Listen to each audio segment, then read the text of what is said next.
Hey, everybody.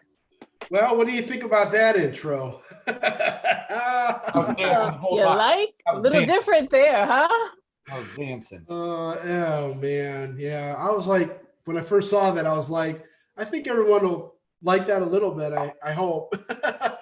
Well, welcome everybody to Metal Detecting Nation. If you have not seen Metal Detecting Nation yet, we are just a simple, cool, chill community of metal detectorists who love talking about and sharing all of our metal detecting stuff. And we don't know everything. In fact, we don't know anything. We just like talking about metal detecting. And we are blessed to have Pete here from Adirondack Metal Detecting and his event Digstock. How you doing, Pete? Doing pretty good. How you guys doing tonight? We are all doing well. We are all doing well. Great Dave, to have you here. how was your week, Dave? Just following the standards. That's true. Boring overall, pretty much. I hear you. It's got to be tough. This is tough for everybody, not only people who are in the detecting hobby, but your wife is a nurse, and God bless her, and all the other people who are working in that situation, helping other people. Yeah, it's tough, but yeah, Dave, you went out last week, right? On Saturday? Yeah, What was it, you and I Friday? went out. It was Friday. Friday. Saturday we had all the rain, that storm. But Yeah. yeah, it was a good day. You found something really cool. I don't know if you're prepared to share it. I actually no, I don't have that. Okay, that's that fine. on You there. don't. They don't have to. Well, the next video that we make, we'll do a little recap on that. He found something very, very cool. It has to do with an old firearm from the Civil War era. Flintlock. Yeah, Oh, flintlock. Flintlock rifle. So Didn't know Nancy, it at the time though. Oh, sorry. No, I'm sorry. Just didn't know it at the time that what I had. You know. Yeah. Oh, looking So, forward to seeing that. My daughter's on the chat. Okay, well, it'll be fun. So Nancy, how are you? I'm doing all right. Thanks a lot. Yeah. I'm here holding out another week, trying to get through it. Yep, times are tough for people who work in education, including yourself and me, and you know, it's definitely different. That's for sure. It's very different. It's a new experience for all of us. Yep. And you said you went out Saturday? I did. I went out Saturday with a few of our friends, hit that spot where we found a couple of reals 2 weeks ago. Didn't find any reals this time, but we had a good time. I think we've pretty much cleared all the bullets from that site. Right. But I Now- think this weekend I'll probably be detecting in my own backyard, which is all woods, so I'm pretty fortunate there. Right. Now, is the only time when you get out of the house pretty much metal detecting? Right now, yes. Okay. It seems to be that way. I'm working at home now, so I'm trying not to go to the stores at all unless I have to go and grab something. But yeah, pretty much that's it. Trying to get some fresh air when just going out to the mailbox or whatever. I'm going a little stir crazy, so I need to change a few things. Yeah, it is tough. My wife is so typically my wife and I go grocery shopping together, but I'm a little germophobic, I think. And so she's a little, she'll take care of it right now, and I'll make it up to her when all things get back to normal. Joel, how you doing, man? Good, brother. How are you guys doing? I'm doing good. Congratulations on that snake skins thing that's going on. Yeah.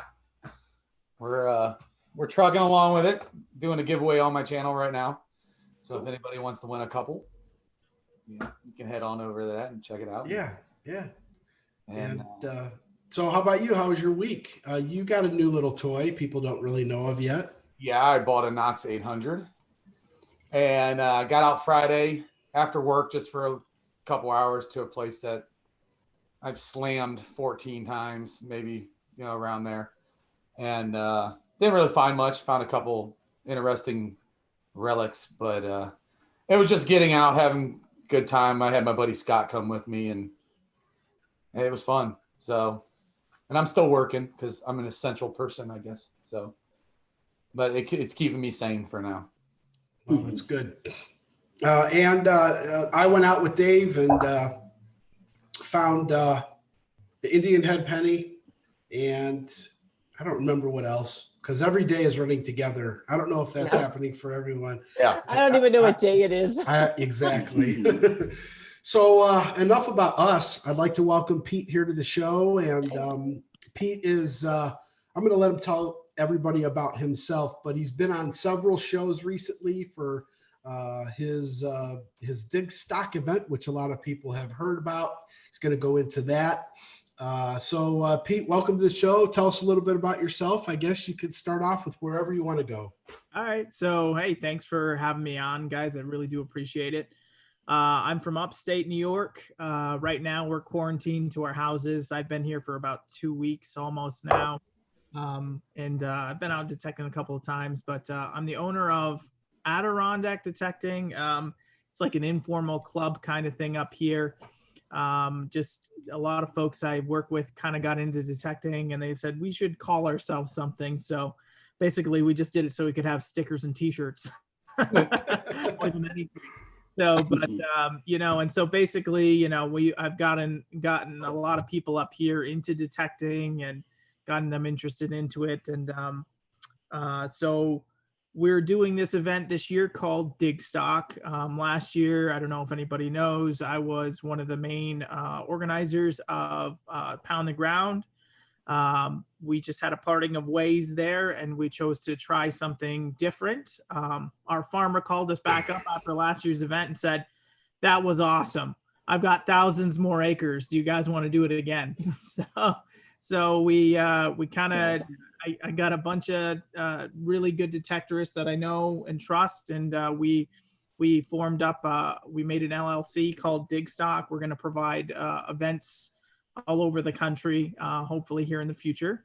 But this year we're going to do it again in the same area, but with new property or new areas to detect. So yeah, that's about it for me. I got out detecting this week. I know you've been asking everybody. I did find this thing. I'm just going to show everybody this. I'm going to share it up on the screen because it's something I've never seen before, and that doesn't happen as often as we'd like. So can y'all see that? Oh, wow. There we go. What is that? So this is called a Washington eagle scent or something like that. It's from 1791. And what it is this company in England created them and sent 4,000 of them over to the United States because they wanted to win our minting contract for the United States. And so they sent them over to a company in Philadelphia and said, "Hey, pass these out to congressmen and cabinet members and everything. We really want the president to see this and get the contract to mint the United States coins." But George Washington saw it, didn't like it. He said he didn't like his face on a coin.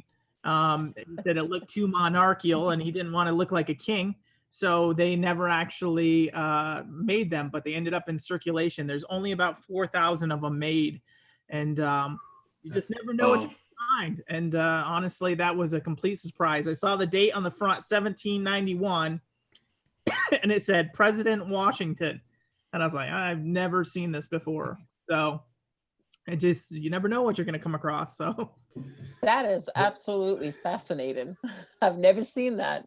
yeah, I personally, I like stuff like that you, like I said, a lot of times, I mean, we've all been detecting, there's very few days anymore there we get surprised, and that one was definitely one where I was out in the field going, what the heck is this?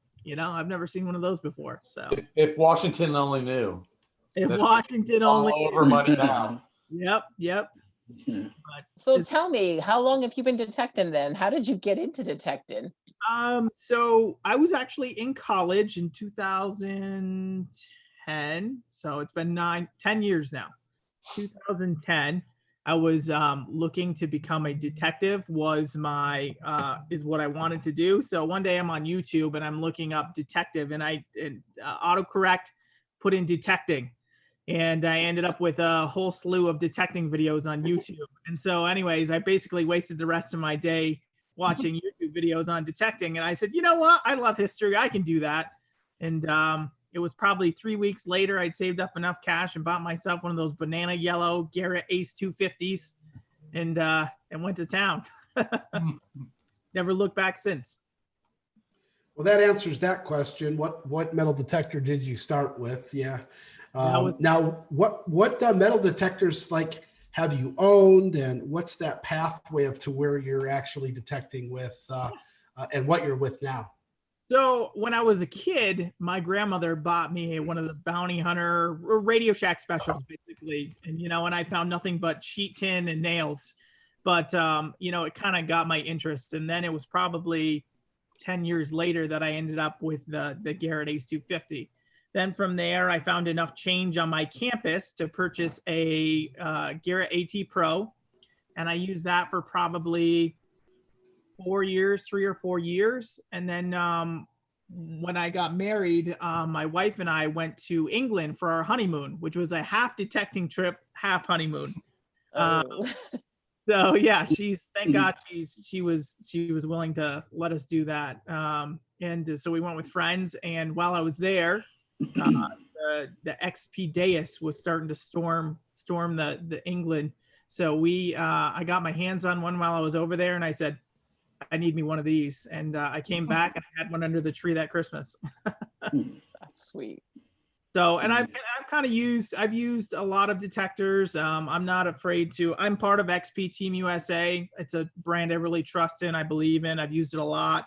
I would say I'm fairly proficient with it. I've had my same Deus for 5 years and have never had an issue with it. So, I mean, that's pretty incredible for reliability purposes. And I've used a Simplex. I've had an Amphibio. I've used an Equinox 600 and 800. So I've kind of done the gamut of higher end machines. I've had a CTX 3030. I've used just about everything, but I really trust in my Deus. So that's my go-to machine these days. And that's the only one I'll use mostly around here. We've got a lot of iron patches. It's really good in iron. Anybody else? Okay, I'll go. Go ahead. Go, Jordy. So we're going to switch the order of some of the questions up, I guess. We asked this question a lot to some people. And if you could detect anywhere, I know that you had a trip planned over in England. I read that somewhere. Yeah. And unfortunately, you made the decision not to go, correct? Yes. So with England included in this anywhere, where would you like to metal detect and why? Oh boy, that's I'll be honest with you. I love English history, but there's something about finding American history that's just, our history may not be as long, but it's definitely storied and, it's just well known around the world. And personally, I do love American history, probably more than anywhere else, but I'd probably say Mount Vernon, Washington, George Washington's home. I think that would be a really, you think about all the people that have been there over the years and all the people that would have come and visited him at his home. And, I can imagine that there's got to be some quite amazing relics in that ground for sure. You might find the rest of those 4,000 coins that he might have threw in. There you go. Yeah, exactly. I still can't believe you found that. I'm like baffled. When Nancy said that's fascinating, I was like, exact words I was going to use. I still can't get over that you found a coin that they only made 4,000 of. Well, it's funny. It's people have said I found more than one once in a lifetime finds, which is weird because you don't really think about it that way. And I'll show you my favorite once in a lifetime find because it'll probably be the only one I'll ever find. 90% guaranteed, 99% guaranteed. Let's see here. We'll show this to the folks at home once I can find it here. And I've already shown these guys, but you guys see it now. You're going to have to share the story with everybody about how you found this. Okay, so has the picture popped up yet? Yes, we've got it. So this is a 1652 pine tree shilling. I found it in Rhode Island last year. And I was detecting with some friends, Alex Metz and Chris Tracy out of Connecticut and Rhode Island. And we ended up on this 1740s home site. And just across the road from the home site was a little field. And the guy said, well, we've detected that already. We detected it for probably 6 or 7 hours with 3 guys. And it was a very small piece of property, but he said, you're welcome to go over there and see if you find anything. So first hole was a can, second hole was a can. And then I said, man, I gotta get away from the road here. I got to kind of get towards the middle of the field. And then about a foot down, I dug a Colonial shoe buckle. And then I said, that's a good sign that they didn't get everything. And so I ended up moving farther into the small field, and I got a flat button, and then we had to leave at 3 o'clock. And I looked down at my watch and it's 2:53 or 2:56 or something like that. And I said, well, this is my last signal of the day. And I got the signal, and it sort of sounded like a can. It sounded a little different. So I kind of had a feeling that it was going to be something good, but I wasn't for sure. And in my head, I'm like, should I dig this or should I not dig this? And I said, well, if I don't dig it, I'll regret it. I was like, because if it's trash, I took it out of the ground. If it's not trash, then, hey, great. So I dug the plug, I looked down and I could see it. I called my friends over and I said, I'm looking down in the bottom of the hole and you can see how dark the coin is.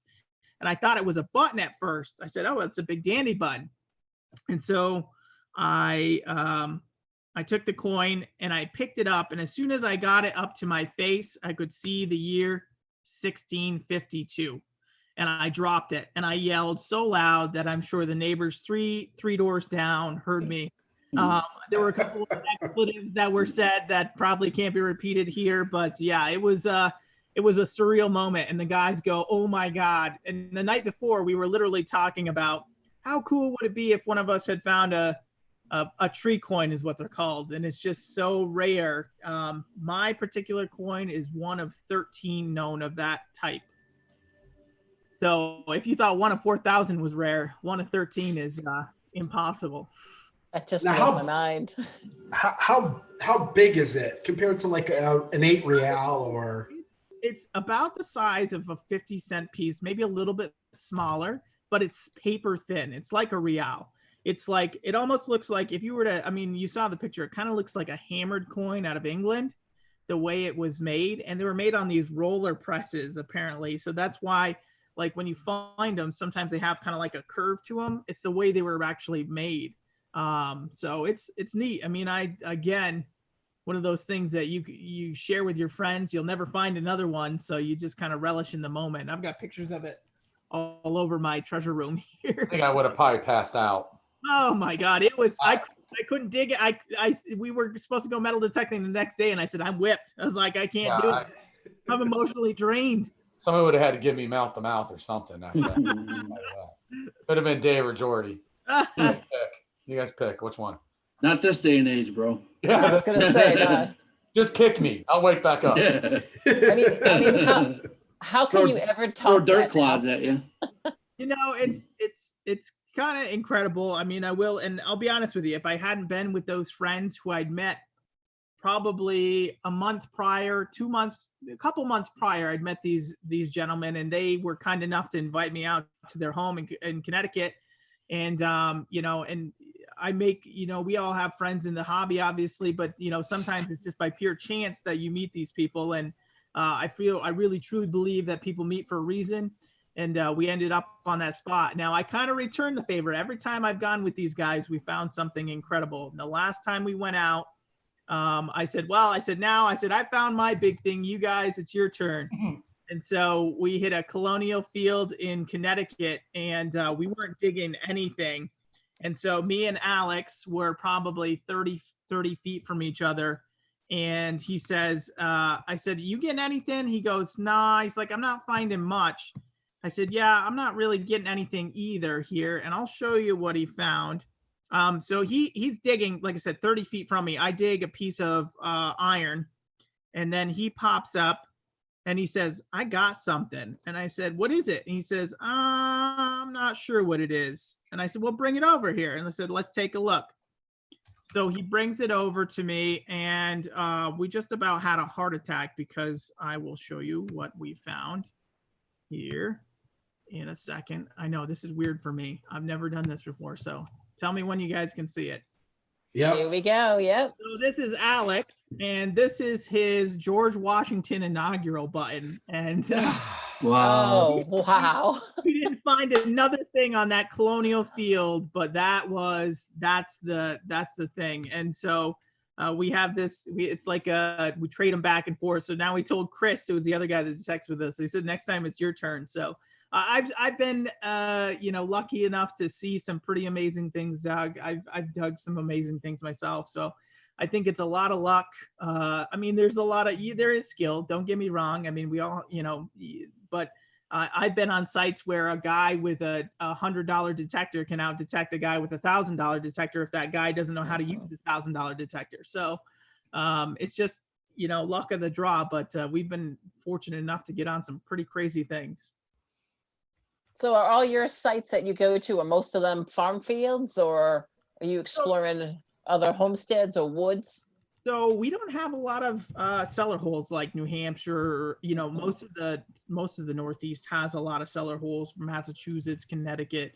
We don't get a lot of that up here, honestly. I'm not sure why, but I think a lot of them were plowed under over time. So we do a lot of farm fields, and we also do, I like home sites too. It's just knocking on a door, but farmers, we have a couple of them in our county that own, 10 or 20,000 acres. So you get in permission with one of them and you have detected sites forever, basically. You just kind of, and me, I'll do research, but at the same time, I like to just wing it. Sometimes I just pick a field and go.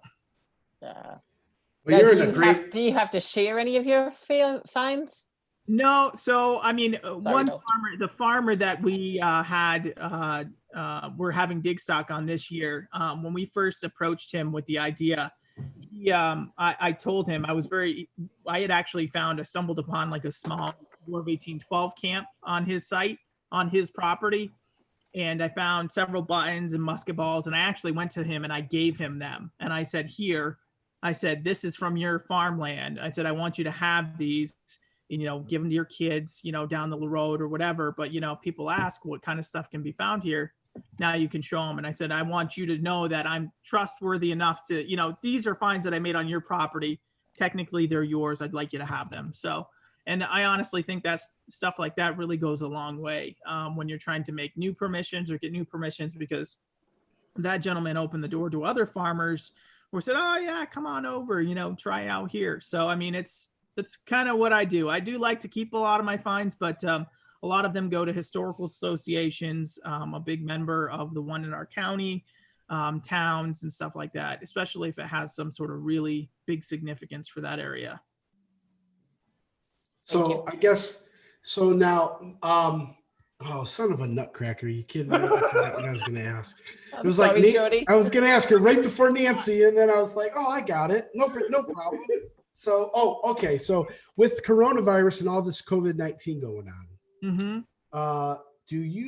are you going to see a difference in your permissions, or do you get permissions in a different way than maybe other people by door knocking? Do you call? Do you have relationships with people already? Or do you already have enough permissions and enough farmland that's been turned up to really kind of keep on hitting those spots? Yeah, actually, I think I've got a lot of large permissions. So like I told you, sometimes I just wing it. Even if there was never anything on the site, if the field borders a river or a stream, or was historically, maybe not, there's nothing on the maps from the old days, but if people traveled through there, if it was a main thoroughfare or something, I'll take a look at them. So it hasn't really changed my approach. Like, I won't knock on doors these days, just because obviously I don't want to put them at risk, and I don't want to put myself at risk, of somebody else having it.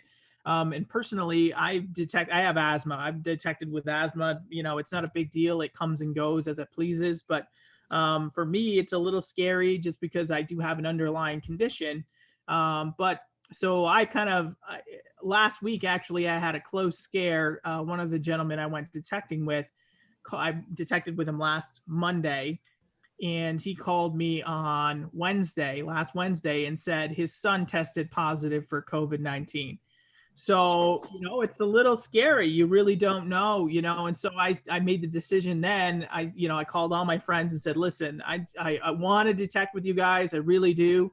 I said, but until this thing blows over, I think we're just going to have to kind of maybe not go our own way. But if we want to detect, always a separate vehicle, just kind of, sight distance, if we want to show something to somebody, we put it down, they come over and take a look, whatever, you just be smart about it. But it does make you think a little bit, and we've certainly changed a little bit, but not a lot. I mean, I just have a lot of huge permission, so we just kind of spread out, find a new field, and just check it out. Where I found that 1 cent coin was actually permission I've had for 6 years, and I just walked out onto the field and just found that. So I mean, I found that and an 813 classic had large cent within 45 minutes. So it's just luck of the draw. I mean, there was never any house on that site. You just wing it.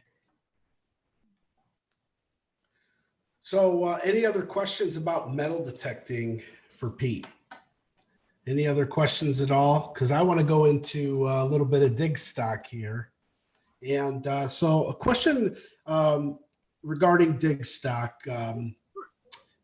So we know that there's metal detecting that's going to take place, but if you could explain some of the other things that are going to be available for people that come to the event, that would be a good start for at least the dig stock portion tonight.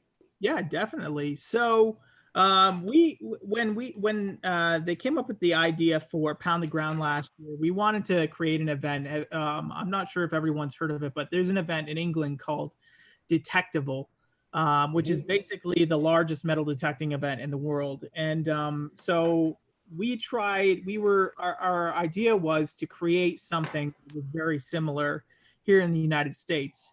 Our biggest difference is finding a place where there's enough relics or enough history for 1,000 people to show up and actually find something. And I feel like that's probably going to be our biggest challenge going forward. But so after last year's event, our farmer came back to us and said, we'd be happy to do this again. And I parted ways with the Rhode Island Relics crew. And actually, it was a tough decision if I was going to do this or not, because it's just a huge undertaking. I don't know if you guys have ever been to seated hunts. There's a lot of work that goes into them behind the scenes that you don't actually, obviously it's behind the scenes, so you don't know, the type of work that goes into it. It's a lot of work. Promoting it, buying stuff, all that good stuff. Anyways, so we decided that we were going to do this thing called Dig Stock. And we wanted it to be an event where people of all ages and all talent levels and all, from beginners to somebody who's been in the hobby for 30 years, 40 years can come and still enjoy themselves. So we started reaching out to the detecting companies and brought them aboard. First was XP, then we got White's, then we got Garrett's, and then we got Nocta Macro next, and then we got Fisher, and then Mind Lab. We're still working on them. They actually have their international conference is the same weekend as our event, but those guys go to events all over the country, but they've never been to something like what we're going to put on. And so we just wanted to bring everybody in the metal detecting world together, basically, is what our intention was. And so it just kind of went from there. So there's specific things that we do differently that you won't find at most other things. And the biggest thing for me last year was during the event, last year's event, took notes. Had a little notebook. I took notes throughout the event, and people would come up to me and say, I didn't like this. Okay. So I put that in the notebook, and I took all this as constructive criticism, and we wanted to make things better. So for our next event, whatever that was going to be. And so I kept taking those suggestions and basically what people had asked for, we tried to incorporate. Some things we can incorporate, some things we might try next year. It's like a trial and error, basically. So there's some things that might not be there this year, but if one of the other things doesn't work out, we'll try and implement that. Some new things we're trying this year is we have a kids area. So a lot of people came up and said, this would be cool if I could bring my kids up and make a whole weekend of it. So we're gonna have a kids area. It's going to be sponsored by Whites and Nocta Macro. I think are going to be running that. We're having, we've got food vendors on site. We're going to have a relic dealer this year, which is really neat for folks. We got 27 states and 2 Canadian provinces coming so far that we've already got signed up for the event. And, you know, the people from out West and even like you guys, it's Civil War history. Even for me being in upstate New York, we don't get a lot of that. So we invited a Civil War relic dealer to come to the event and set up and have, you know, you could buy yourself a mini bullet or something if you never had the opportunity. It's pretty neat. And then we've got all the major sponsors are our metal detecting companies. And do you have a picture of that, Jordy, of the sponsors that we have? Yeah. So no, I got it. I got it right here. So this is at least the one that I have.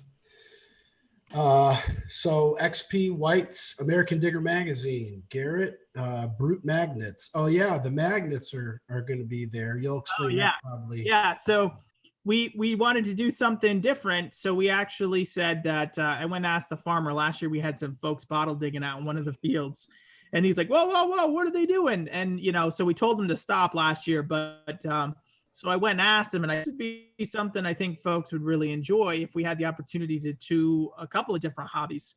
And so the farmer said, yeah, as long as they fill in their holes, they're welcome to do it. So we've incorporated bottle digging. There's probably 15 or 20 home sites on the property that we had last year, which should be open this year as well, for that type of thing. And you can also metal detect it too. The fields are plowed every year. And they do a fairly deep plow for here. I'm not sure why they're any deeper than anybody else, but they do. And so relics come up year in and year out. And but the bottle digging is what's exciting to me. I think that's a really neat addition that people don't get to do with something like this. Another thing was, Brute Magnetics is coming as part of Calico. Calico is one of our main sponsors. Everybody knows them. They're one of the largest metal detecting dealers in the country. And I bought one of my first metal detectors off of them, actually. So last year we were going to incorporate them. They kind of did a small thing with Garrett, but this year they're going to be our exclusive large dealer of metal detectors and accessories, which is something that also most other hunts don't have. So we had a lot of folks that came up to us and said, I really wanted to try this extra coil, or, I really wanted a small coil for my Knox or whatever it was. And we didn't have any of that stuff, or we had a very limited supply. So this year we're hoping to have a full line of things that people, accessories and stuff that if people want to try them out or use them, we're going to have that stuff on site as well. But the Brute Magnetics is coming in and as part of Calico, and we're going to have them, the event is located on 2 fairly major rivers, and one of the fields abuts right up to Lake Champlain. So, a lot of history is there. There was a little mill town right there called Sucker Town was the name of it, right in one of the smack dab in one of the middle of the fields there. There were several, probably 5 or 6 homesteads, a couple of mills right there. From the early 1800s till about 1940, and then it all disappeared.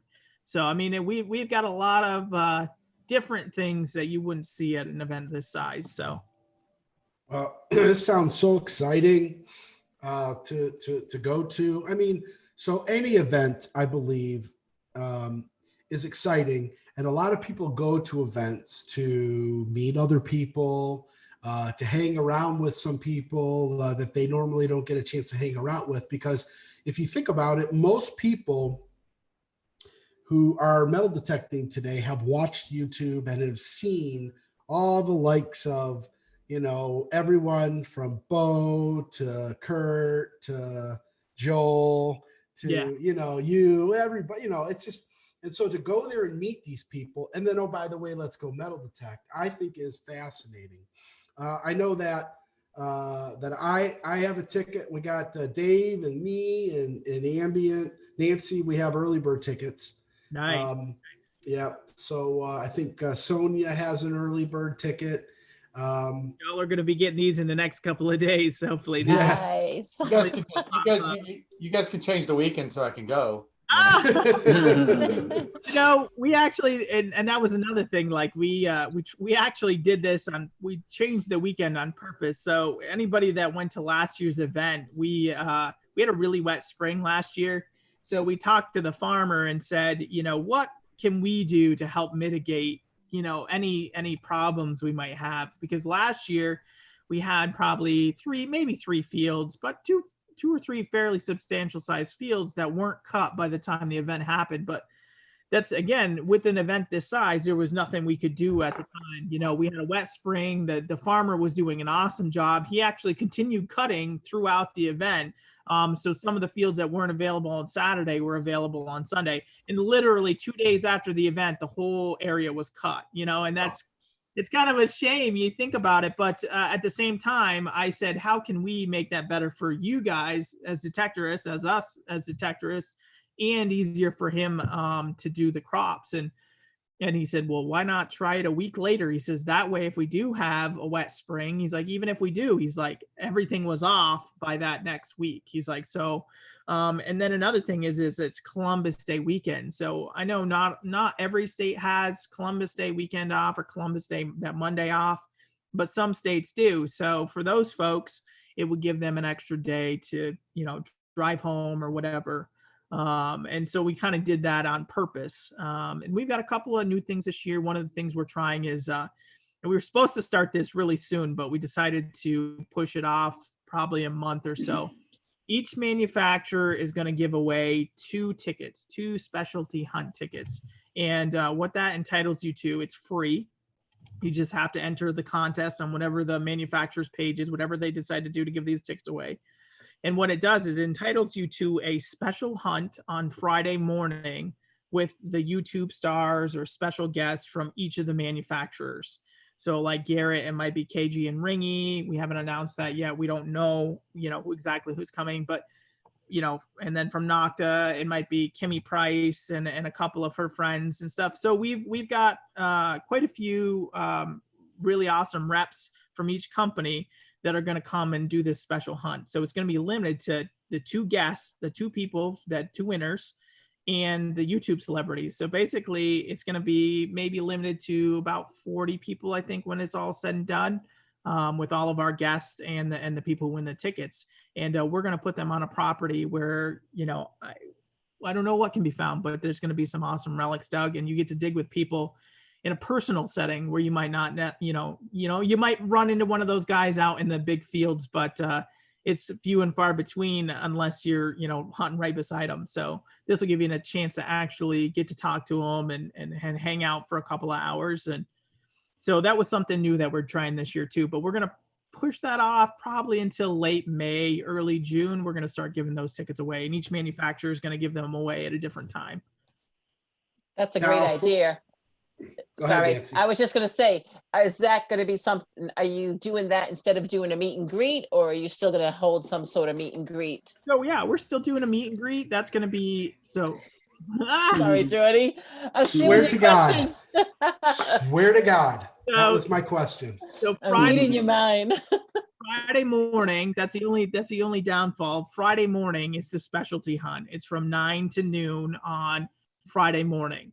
So you have to be there Friday, and then Friday evening we have our meet and greet meeting. But it's not just a meet and greet. You can actually, if you pre-registered online, we're doing something to help folks out to get through the line a little bit faster. We actually put up all of our forms and stuff online. You can fill them out, send them right to our mailing address, and we put you on a list. So when you get there on Friday at the meet and greet, you just come up to the table and it's a whiz. You say, I pre-registered. Okay, here you go. We give you your stuff. You're on your way. And then you can just enjoy the rest of the meet and greet to do what you want.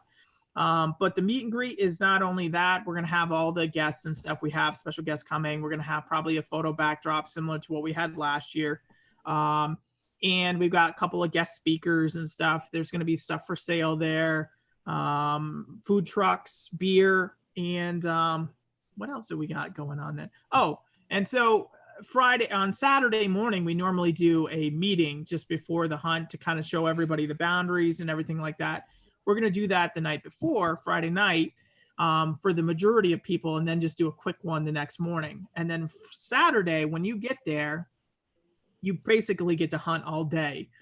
We're not gonna, what a lot of people said was we didn't like that we had the giveaways kind of like in the middle of the day or whatever it was. So what we chose to do was Saturday, there's no giveaways. You're basically going in and you're going to hunt all day long. You can, all the booths and stuff are going to be set up. We're going to have a huge main tent. All of our sponsors are going to be there, but that's at your perusal. If you just want to walk around and take a look at those, all those guys are going to be there all day.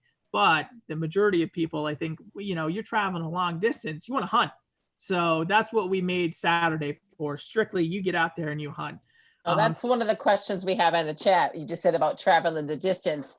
One of the questions is they're wondering about, what about airports? What's the closest airport enough for them to get to drive to the event? Yes. Is there a couple options? Yes, there are. So the closest one is Plattsburgh International Airport. It's very small, puddle jumper planes if you get on one. Usually what they'll do is they'll bring you into one of the larger airports, and then they'll just, transport you in on a smaller airport. If you fly into Boston, there's a direct flight, I think, to Plattsburgh from Boston. So, so that's the closest one, Plattsburgh. That's only about 15 miles. No, not even. It's probably 5 miles from the hotels and everything. Plattsburgh's the main city close to our event. It's about 20,000 people. And bunch of hotels and Airbnbs and that type of stuff right in the area. And that's just a cab ride or Uber ride right from there. The next closest one is Burlington, Vermont, which you'd have to get to Burlington, flying to Burlington, Vermont. They service most major carriers, and then take an Uber or a taxi or rent a car and come across the lake to Plattsburgh.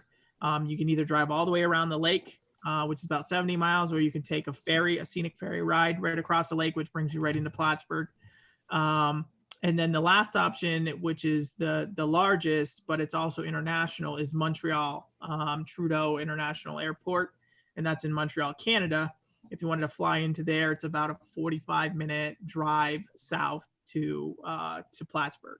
So those are the three best options. We've also suggested people try, there's an Amtrak station right in town. If you want to do that, there's all kinds of different ways to get here, but those are the three most convenient airports. Now, do you have shuttle buses for parking? I mean, how is your parking arranged there? So you said there was other fields. I haven't gone to an event, so I'm not sure. Yeah, it's definitely different. It's something in England, they don't have shuttles anywhere. You end up at the site. It's a huge area. They have all their stuff set up around it. They give you a map and they say, all right, have fun. And they just send you on your way and you walk. And in England, they usually have somewhere between 1,000 and 2,000 acres, and you just basically walk to every field. So if you're not physically fit enough to do it, obviously you're not going to end up in the far fields. And so they don't allow you to drive around the fields or anything there. And so last year we had that same kind of philosophy, park in one spot and just kind of walk to each field. But we do know that we get a lot of vets and older hunters and stuff that aren't as able to walk to every field or whatever, and we don't want them to feel like they're not having the opportunity to get out to those places. So that was something we changed this year too. We will be offering some sort of shuttle. It's still in the works as of right now what it's going to be. Chances are it's probably going to be a hay wagon with a tractor that's going to just do one big loop. Just a constant loop. It's just going to keep going around. It's going to stop at specific spots around the property. And I would say, you're only driving 15 miles an hour. It's probably going to take you a good 45 minutes to get on the thing and go to the farthest field with a couple of stops. So that's your choice if you want to do that. But I think it'll help a lot of folks that aren't able to get out to some of those far fields. But that's something definitely new that people suggested, and we really think we can make that a possibility. So now, when do you stop selling tickets? Sorry. Say that again. When do you stop selling tickets? So we stopped selling tickets. I think it's a week out from the event. So and honestly, most people buy their tickets, we found, in the last probably month or two, just before the event. So our ticket prices, we tried to be competitive with a lot of hunts, and actually so our event is if you buy a ticket, your money goes directly into the hunt. Like we're putting the majority of the money as far as what we've made so far. Every bit of it has gone into the event, and we're still not where we want to be for people to enjoy the hunt. So like we know that what we've bought so far, people are going to enjoy the hunt, but the more people that we get, the more we can put into it. So our ticket prices were up until March 1st. They were $120, I think is what they were, Jordy. Is that right? I think they were $120. Yeah, I think that was early bird, and now it's 145, right? Yep, it's 145, which I think, and it's, some people say they think it's a lot, but honestly, for what you get, I think it's really worth it. We're doing a lot of free giveaways. People love raffles and stuff too, so we'll be raffling off a bunch of stuff, but there's going to be, I would say a large majority of the stuff is going to be given away for free. On our meet and greet night, we're actually giving away a detector from each manufacturer is going to be given away just for walking in the door. You don't have to buy anything. We're going to give away 5 or 6 detectors that night for free. So you walk in the door, you're going to get a ticket. You have a chance to win that detector. I mean, your chances, you're 1 in 1,000 or however many people show up, but it's still pretty good. And we've got a ton of stuff that we've got a really nice, we got some things up our sleeves. I'll just say that. We've got some really neat things that we haven't described yet. And honestly, I think we might not wait. I think it might just be a surprise when people show up. But we're just trying to do our best to encourage everyone to have a good time. You can't please everybody. And we know that from last year's event. But we took a lot of the downfalls, which I will take credit for as well. Everybody says, well, you can't improve without making, I made mistakes. We all made mistakes, but it was a learning experience for us. So we learned from those mistakes. Hopefully this year's event will prove to be something nobody's ever seen before. So for the meet and greet, you're saying that takes place on Friday? Yep. Friday night. I think it starts at, I'll have to check my schedule, but we wanted it to start early enough that people, if they wanted to start rolling in, grab something to eat, grab something to drink, just kind of mingle around. They're welcome to do that. I think it starts at 5, I think is when we have it started at. So people can start rolling in there at 5. Now we've got like a lecture by Steve Zazulik, who's the ring finder. He's got a book out. He's a really awesome dude. He's out of Canada, just really nice guy. And he's going to kind of be doing a demonstration on how he finds rings and stuff in the water. And he's going to have a demonstration and kind of talk about what he does. And then I believe it's 8 o'clock, we're going to do our main meeting. So between that time and the main meeting where we're going to sit down, have everybody sit down and kind of go over the rules and stuff, you're basically there to mingle and enjoy and check out all the different things that we're going to have there. So there's going to be booths and stuff set up of different products and stuff. And a lot of folks, I think, might want to purchase things the night before. So when they can get out, so Saturday morning, instead of trying to fiddle with it, trying to put it on or whatever, they have Friday night to kind of put it on their machine and see how it works, whatever. So we're just doing this for you guys. I mean, we really want something that's inclusive, not exclusive. So that's why we've kind of made the changes we have made. So are we looking at this as a possibility yearly event or So yeah, this is the thing. I mean, a property this large and this, I would say there's a lot of stuff still out there to be found, but it's hard to come by here in the United States that you find a property this large that hasn't been pounded to death. And I can't say that I'm the first detectors to be there. I'd be lying to you, and I'm not here to lie to anybody. Has anybody detected there before? Yes, of course. But every year they plow it up and new things are found. And a lot of the fields that we've found stuff in aren't places that the normal detectorists would look into. I guess if you're a normal detectorist and you go and you just hit the home sites that you see on old maps, you're going to be missing out on some pretty incredible stuff. And so what we did is the amount of fields that we have in the area that we have them in, I could tell you with pretty good certainty that a lot of them haven't been very well scoured, if at all, just because there's nothing that was ever shown on the maps. And so some detectors shy away from that. I call that challenge accepted and just wing it and just see what's out there.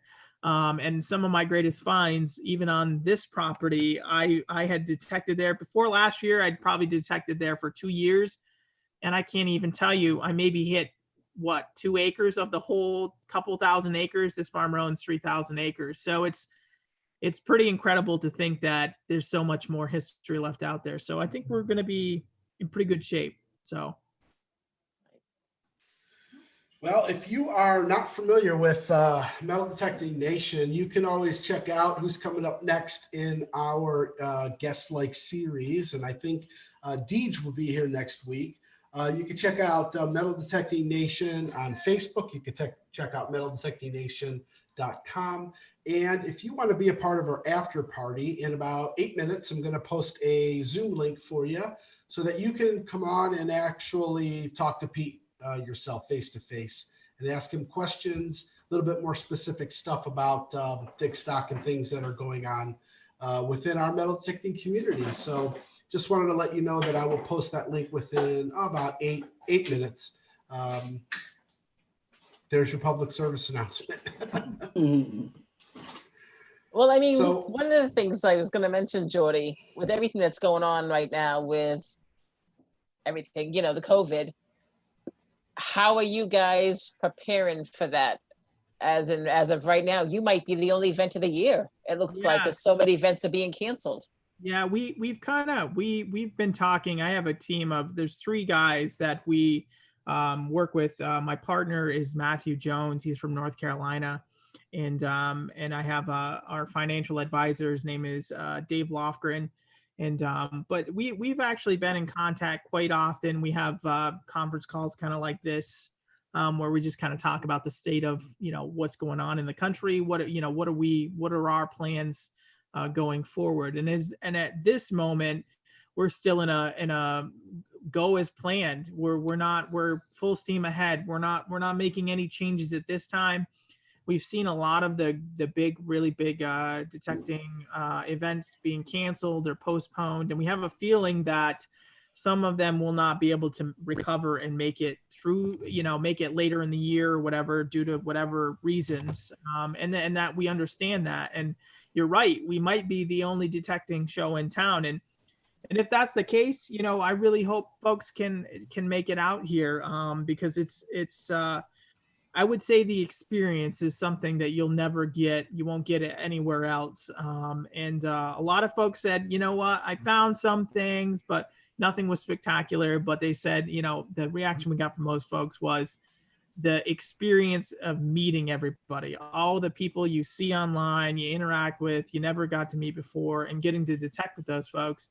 They said that was the greatest joy. So that's what we're really here, is getting, some detectors are solitary people. I myself am not. I love to detect with friends and family and whatever. And so for me to get, for us to have 1,000 detectors all in the same place is pretty amazing. And then every night after the event, you guys can go out and have a few beers with your, closest buds, and have, break bread with, your closest friends and new friends. And it's just a lot of fun. Even the atmospheres in the hotels and stuff, which were great. A lot of the hotel people called me up after the event and said, that was awesome. Can we bring them back? And so the community really, really went all out last year, but they said, we're going to do even better this year. So look out for some new things. We'll probably have like some discounted coupons to local restaurants and stuff, so people can check that stuff out. But we're really working with our Chamber of Commerce here this year, and they're really pulling out all the stops for you guys. So when you come up, there's going to be, it's a big welcome wagon, so to speak, for everyone that's coming up to this area for the first time. That's great. Thank you. Yeah. All right. Well, any other questions, or are we going to just move right to the after party? Anything else from Dave or Joel? I want to say that I really appreciate your veteran sign up thing that you had. It was real easy. If you are a vet and you want to do it, he has a discount, and it was very easy to sign up. Very easy. Yeah. So for any vets, if you guys want to come to the event, we have a special discount for you. So It's $75 plus the fees that Eventbrite charges, which is about I think it's $6. So you basically get the event for a little over half price for the entire event. You get the same perks and everything as everybody else does. You'll get the free, special tickets at the beginning when you walk in the door to win a detector. Nothing is different. You guys we appreciate your service. We appreciate what you've done for this country. And we really wanted to show you that by offering this discount. And so if you do want a discount or a vet discounted price, all you got to do is email me a copy of your DD-214 or a picture of your driver's license with your vet designation to my email, which is adirondackdetecting@gmail.com. And I'll just take a look at it. And if everything checks out, we will send you a code. You just punch it in like Dave said, and you're all set. You're ready to go. And we do that. We appreciate every vet and we have a lot of vets. I will tell you, this event is going to have a lot of veterans. And my pal, Alex Metz, who runs a Facebook group called Grunt Diggers, which is for veterans who are also metal detectorists. He's actually going to be on site signing folks up for his Facebook page, and he's just got a great group of people on there. So we're really excited to have you guys, and we appreciate your service. Great way to honor them. Yep. And Darcy, who's Kep Valley Diggers, is over in Canada. This also applies to Canadian vets as well. It does. Yep. We've actually done a couple of those too. We've got, I would say out of the 250 early bird tickets, we have at least 50 vets, maybe more. So that signed up. So which is and I mean, I know we had a lot of folks last year, but I hope this really shows how much we appreciate you guys. And we got a couple of special things that we're going to do at the event. We're not going to talk about right now, but you'll see when you get there. But that's especially for you guys. So thank you very much for your service. And said you need a discount, you just shoot me a message and we'll get it done. Very cool. Well, this was a fast hour. Yeah. It went well, very well. Pete, thanks again for being on. If there's ever any information over the course of the next couple months before your event that you need to or want to get out to people who are, in our community, please pass it on to one of us, and we'll be more than happy to announce some of the things that are going on. I'm looking forward to it. I've never been to a big event like this. I'm really looking forward to, first of all, meeting you and everyone else that we've been face-to-face with technology. So God willing, this event will take place and everything will work out just the way it needs to be by then. So thank you again for being on, and we really appreciate it. I appreciate you guys having me on. All right. Thank I Thank am you very gonna, much, Pete. I just posted the link. All you need to do is follow that link to our after party and share anything that you'd like. Get some more information about Digstock or ask him about his Adirondack detecting page. So on behalf of all of us here, thanks, Pete. And we're going to be out of here in Be 5, safe, everybody. 4, 3, 2, come to the after party, and Party. 1.